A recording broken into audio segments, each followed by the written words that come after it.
Hello.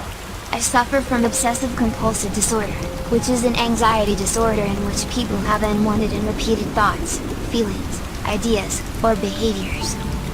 In other words, my life is a systematic pattern. But yesterday, I experienced a flaw in my system.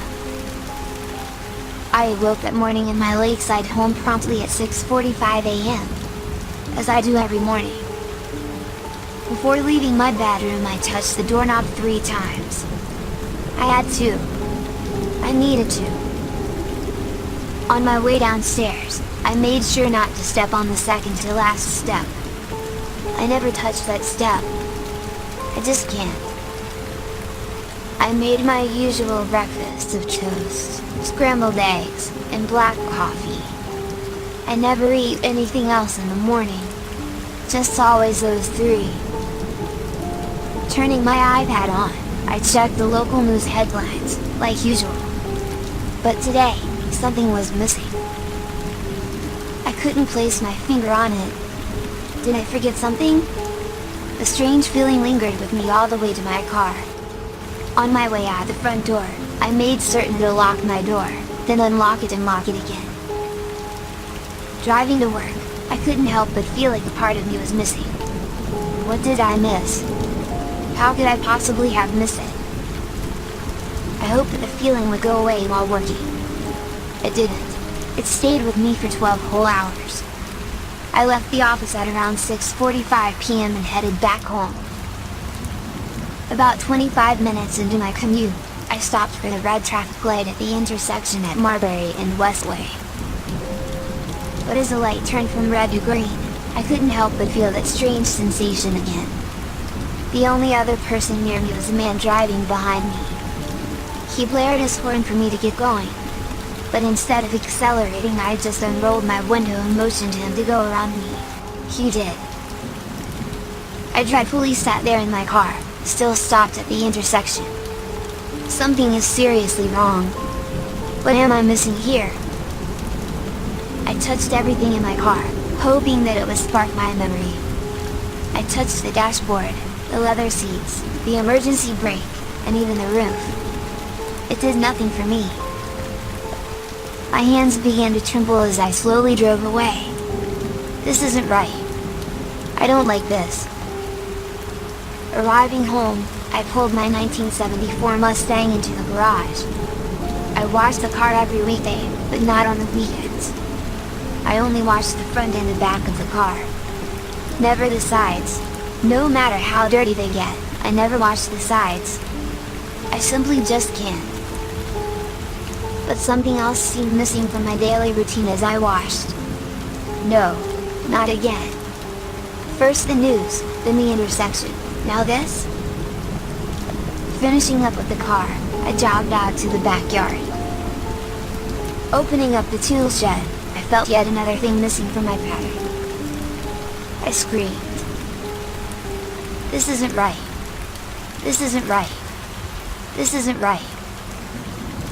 I stumbled out the shed and gazed out at the lake. It always seemed to calm me when my anxiety got out of control. But tonight, all I wanted to do was sleep. I needed to finish this day. The next morning, I woke up at 6:45 a.m. Touched the doorknob 3 times. And I made sure not to step on the second to last step on my way to the kitchen. I prepared my toast, scrambled eggs, and black coffee. I turned on the iPad. Browsed the local news. It's still missing. I became aggravated. What is it I could be missing? I began to feel nauseous. Hurrying out the door in a vicious rage, I quickly locked the door, unlocked it, and locked it again. Then I drove off to work. I tend to get a lot of work done when I'm upset, strangely.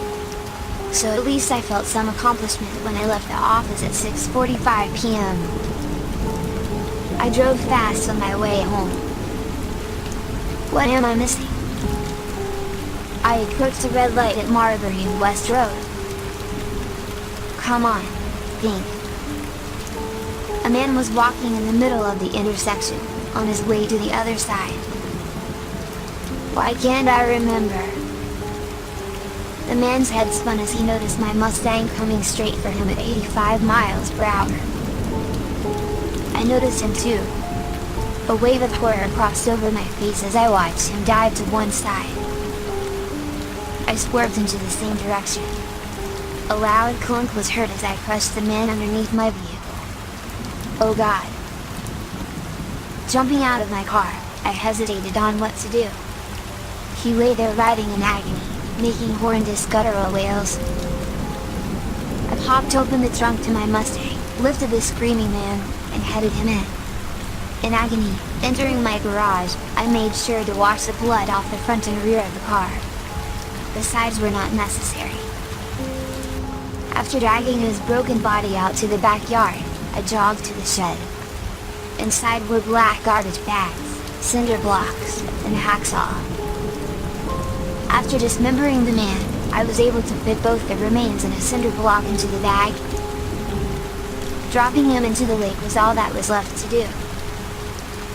The following morning, I made sure to wake at 6:45 a.m. and touch my doorknob 3 times before skipping the second to last step on my way to the kitchen. While eating my toast, scrambled eggs, and black coffee, I browsed the local news on my iPad. The top headline, "Hit and Run Serial Killer Strikes Again." I smiled. Back to normal.